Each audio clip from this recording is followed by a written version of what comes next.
Hello and welcome to the Habit Coach podcast. I am Ashdin Doctor, your habit coach, and today we're going to be discussing neuroscience. Now, this is one of my favorite subjects to discuss because there's just so much going on and we can geek out on it. So join us on this podcast because we're going to be talking to an expert on neuroscience and understanding how neuroscience works with things like habits, things like procrastination. How can we make our brain function better? So we have an expert with us, Dr. Nicole Byers. And we're going to deep dive into our brain. Dr. Byers, welcome to the Habit Coach podcast. Hi, Ashdin. Thanks for having me. Oh, my pleasure. I've been very excited about this episode because like I was saying, I love geeking out about the brain because there's so much to understand. Dr. Byers, can you tell us a little bit about yourself? Yeah, of course. So my background is in neuroscience. I went to university and studied psychology, clinical psychology with a focus in what's called neuropsychology, which means I'm a psychologist who focuses on brain health. I am here in Calgary, Canada, but I did my university training all across the country. And I also really geeked out on neuroscience. I actually kind of found this field on accident. I took an elective back when I was an undergrad on neuropsychology. I'm pretty sure just to fill some type of requirement that I had to do, and ended up loving the class. I followed the professor around for the next few years and convinced her to supervise me as a graduate student. I went to graduate school, and then really just my love of brain health continued from there. After I graduated, I worked in a hospital here in Calgary for a few years on a neuroscience team where I had so many wonderful experiences to work with folks who had had injuries or illnesses that were impacting their brain health. Learned a lot there, and then transitioned to working in private practice and doing some speaking and coaching. Wow, that's a journey. It is a journey, yes.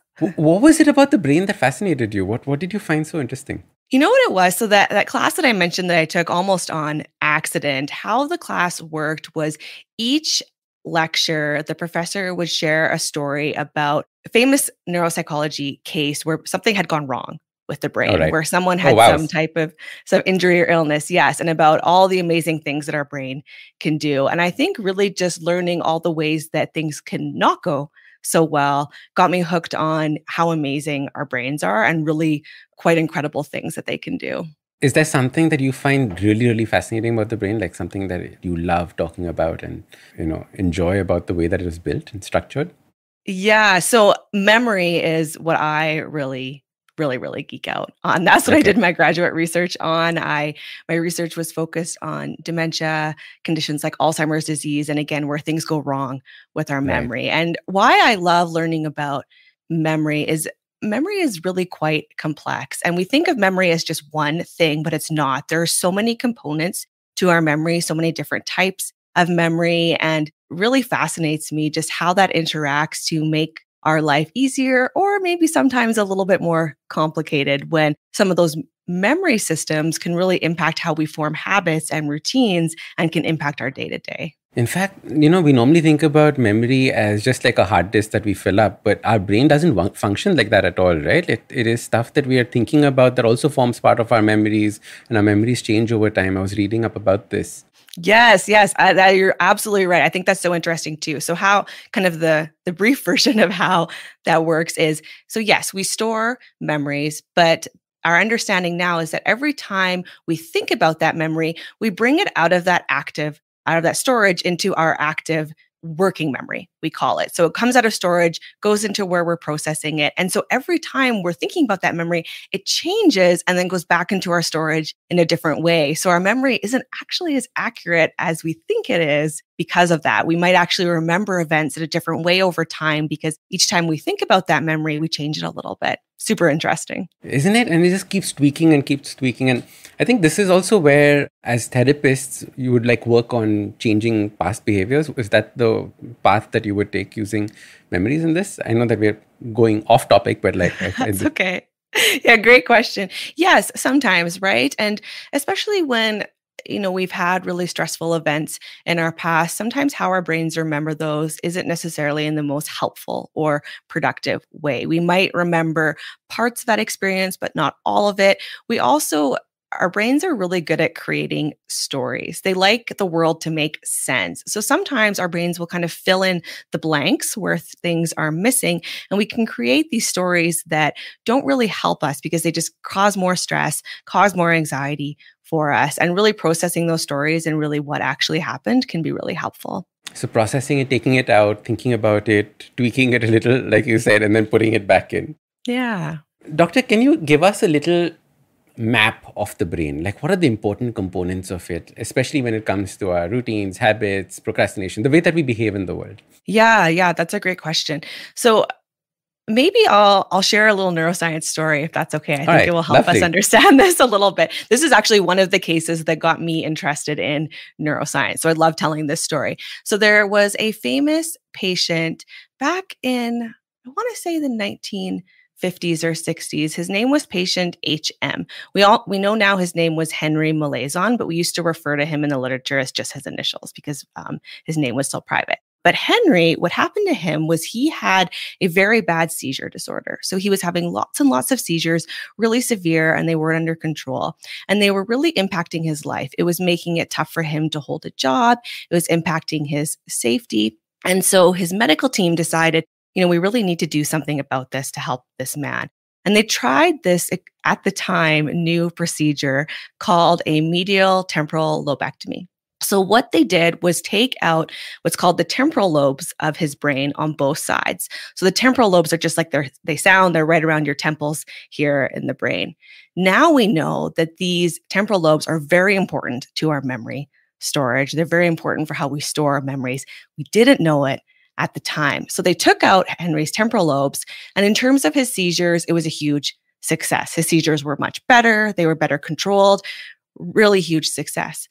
But Henry became incapable of forming most new memories. So for Henry, it was always the year that he had his surgery. He couldn't remember the name of the new president. He remembered things that happened before his surgery, but if you met him and then he turned around a few seconds later, he would reintroduce himself again. If you ever saw that Adam Sandler movie, 50 First Dates, yeah. Yes. There's a character, 10-Second Tom, that they meet in there. That was Henry, right? So out of sight, out of mind for him. So I was saying there was a famous Canadian neuroscientist. Her name was Dr. Brenda Milner, and she worked with Henry for like 20 years. And she would come see him, and every time he would forget who she was. He would reintroduce himself. But the really interesting part about Henry's story was that even though Henry never remembered meeting Dr. Milner, he never remembered doing the tasks that she had him do. She had him perform a number of different tasks when she was there, and he got better every time.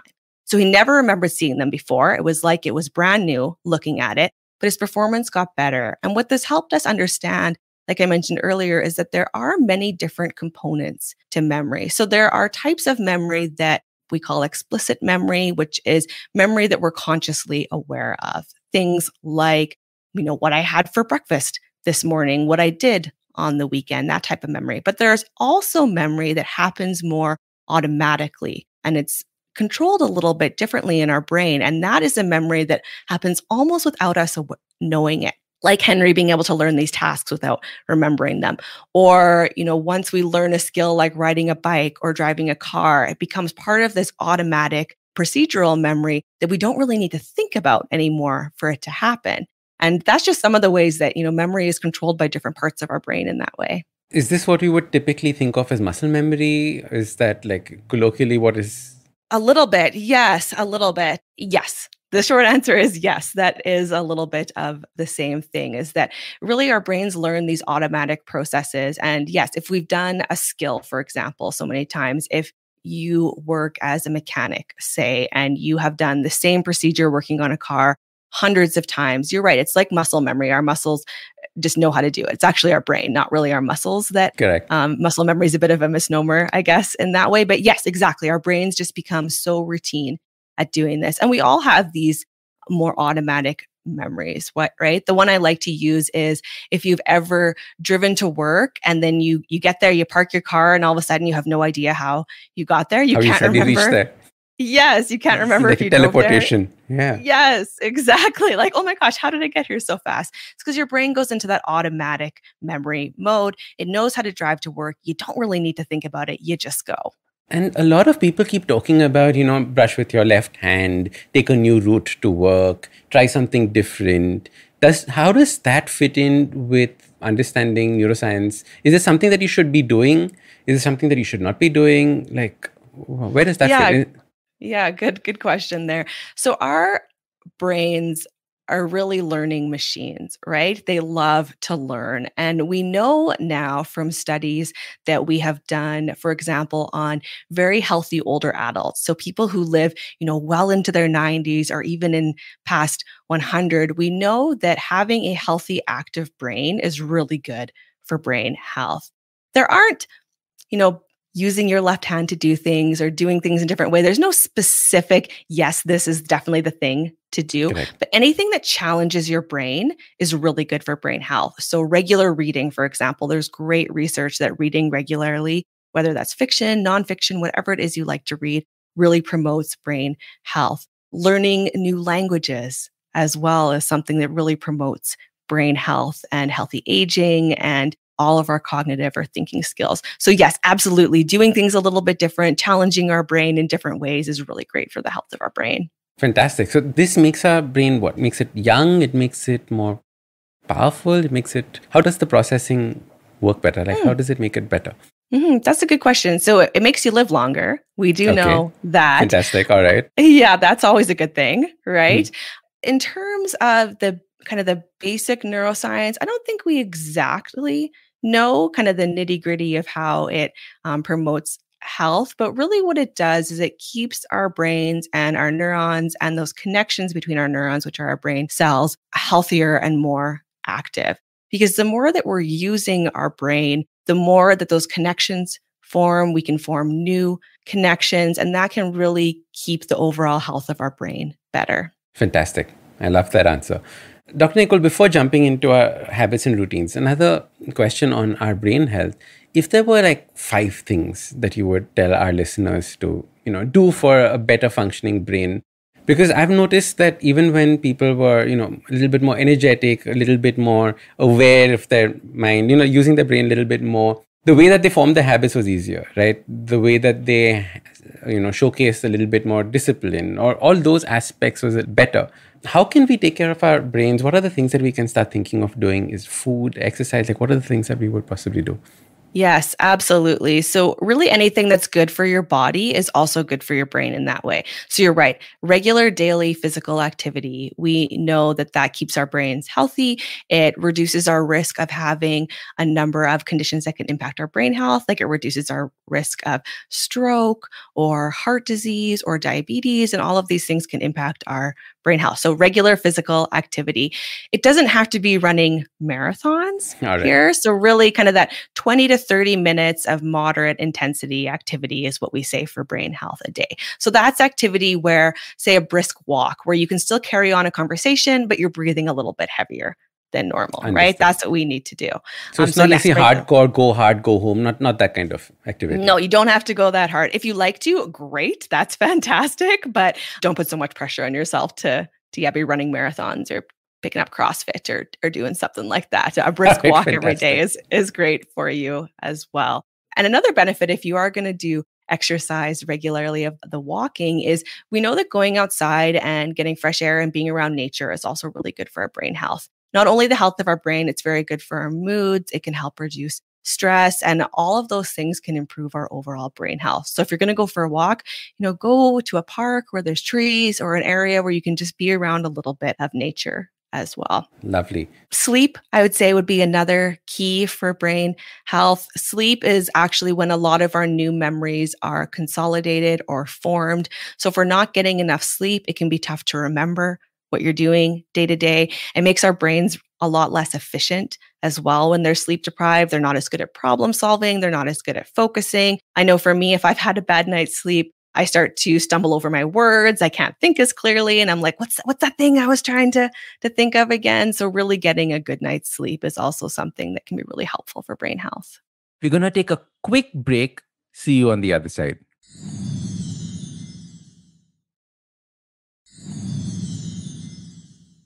Welcome back. All right, let's jump into the conversation.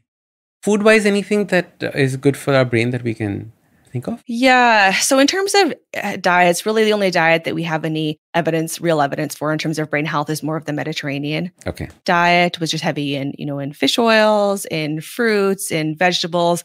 Eating a healthy, balanced diet is going to be the best for brain health. There's not, unless you're deficient in something, which most of us as healthy adults are not, there aren't really things that you have to add in, but, avoiding things that aren't so great for our body health, keeping junk food and snacks and alcohol in moderation are all great ideas as well.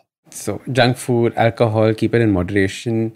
Stick to the stuff that's good for our body. That is the stuff that you're saying is also good for our brain health. So not to overthink it. Although, as I say that, there was one research study I read a while ago. I want to say it was done in Sweden, and it was a study looking at the oldest old. So people who live, well into their 90s. And there is actually a point where some of those habits in terms of our food and nutrition that aren't so good for us when we're earlier are a little bit better for us when we're older. So if you make it to 90, actually a little bit more alcohol in your diet can promote longevity. Being a little bit overweight and eating more carbohydrate-based foods can actually promote longevity too. So if you make it to 90, you can throw all those eating habits out the window and really eat and drink whatever you want, and you're going to be great. I love that. All right. So you have to survive till 90. All right, guys. So don't think that I'm going to survive till 90 and then party. Yep. Absolutely.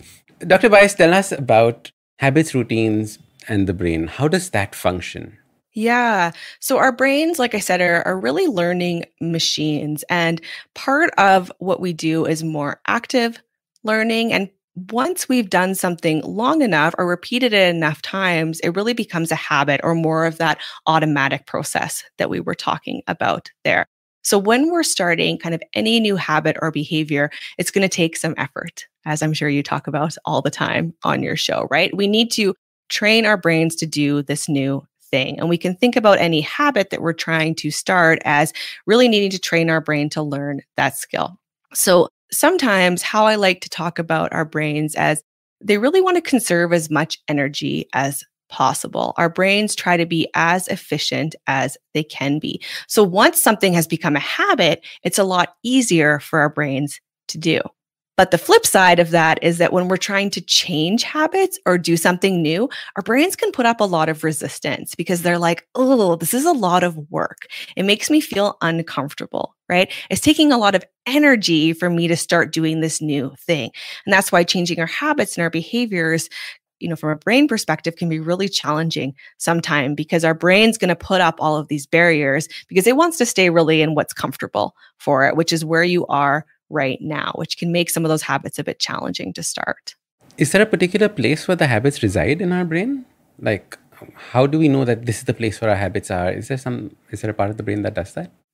That's a great question. I don't know, actually, kind of the specific underlying neural pathway there. I would guess that it would depend on kind of what the habit is, because some parts of our brain respond more to, things that we do, our actions. Our motor system, for example, is governed by certain parts of our brain. Our visual system is governed by certain parts of the brain. So there would be some systems that would depend on the habit. I would expect that something called our basal ganglia, which is involved in a lot of automatic processes in our brain, would become involved here. It's a little bit of like a relay system between a whole bunch of different areas of the brain and probably plays a modulating effect there. But that is a good question. I'm going to look that up and find out if there is more specific neural pathway there. Because you're absolutely right. I've read so much about, the basal ganglia being a part of the habit processing. Mm-hmm. And I always found it interesting that, like you said, it's the automatic aspect of the brain, right? It fires it. But I couldn't figure out what it actually did as a role. Do we know as a role what does the basal ganglia do? How does it actually work? And it does lots of things. That's why. Right. Like I said, it really is involved in so many different systems. And so it can kind of turn on some pathways or turn off other pathways, depending on where that sequence comes in in our brain. And I think that's something that we're understanding more and more. The more we understand the brain is that, we used to think about, this small area does this one thing and this small area does this one thing. And the more we study, neuroscience, and the more our neuroimaging improves so we can actually see what's going on in the brain, the more we realize actually there's so many different connections and so many different pathways for these different processes. And it's less of that, this cell does this and this cell does this approach anymore, which makes it, yes, more complicated for sure. But so much more integrated, right? I think that Yes. that just completely changes the way that we look at the science itself. And I think it's more exciting that way when you realize how interconnected everything is. Absolutely. So what would be a neuroscience approach to maybe habit change or to creating new routines? How would you start thinking about it from a neuroscience point of view?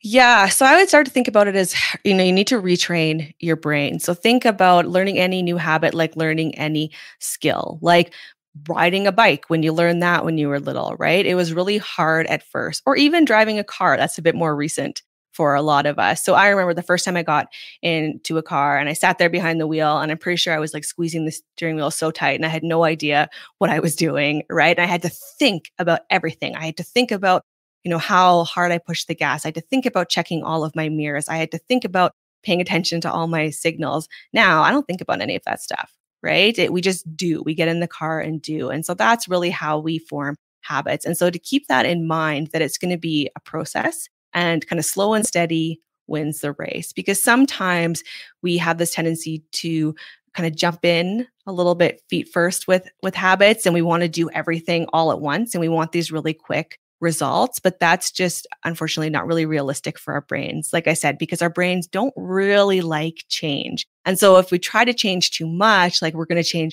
all these habits in our lives at once, our brain's going to be like, no, thank you. This seems really hard and frustrating, and it's going to take a lot of my energy. So let's just go back to what we were doing before. So yes, having kind of slow and steady approach to it, changing one thing at a time, and really thinking about ways that we can make that easier for our brains.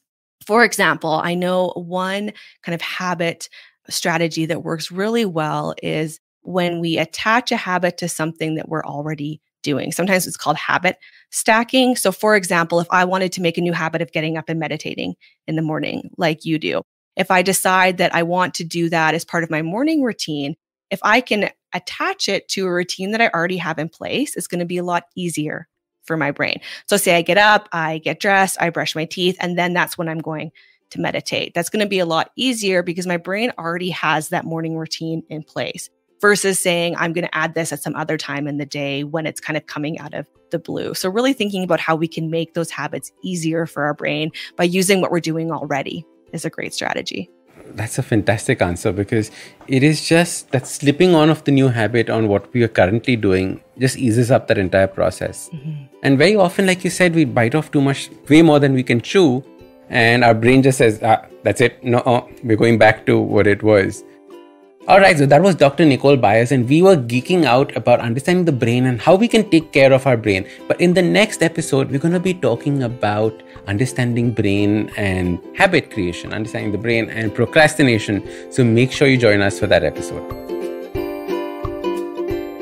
Now, if you like this podcast, don't forget to check out other interesting podcasts on the IVM network. You can listen to us on the IVM Podcast app or ivmpodcast.com. You can also follow us on social media. We are at IVM Podcast on Twitter and Instagram. If you want to reach out to me, I am at Ashdin Doc on Twitter and Instagram. We have a brand new habit coaching online course, quizzes, videos, and a lot more on the website awesome180.com. So check it out now.